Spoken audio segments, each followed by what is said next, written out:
అశోచ్యానవ్యశోచస్త్వం ప్రజ్ఞావాదాంశ్చ భాషసే గతాసూన గతాసూంశ్చ నానుశోచంతి పండితాః.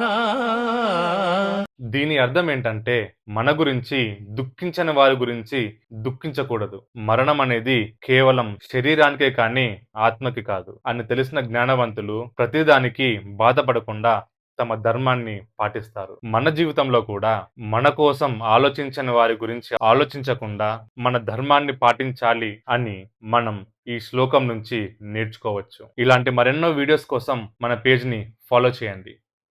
Thank you. అశోచ్యానవ్యశోచస్త్వం ప్రజ్ఞావాదాంశ్చ భాషసే గతాసూన గతాసూంశ్చ నానుశోచంతి పండితాః. దీని అర్థం ఏంటంటే మన గురించి దుఃఖించని వారి గురించి దుఃఖించకూడదు. మరణం అనేది కేవలం శరీరానికే కానీ ఆత్మకి కాదు అని తెలిసిన జ్ఞానవంతులు ప్రతిదానికి బాధపడకుండా తమ ధర్మాన్ని పాటిస్తారు. మన జీవితంలో కూడా మన కోసం ఆలోచించని వారి గురించి ఆలోచించకుండా మన ధర్మాన్ని పాటించాలి అని మనం ఈ శ్లోకం నుంచి నేర్చుకోవచ్చు. ఇలాంటి మరెన్నో వీడియోస్ కోసం మన పేజ్ని ఫాలో చేయండి. Thank you.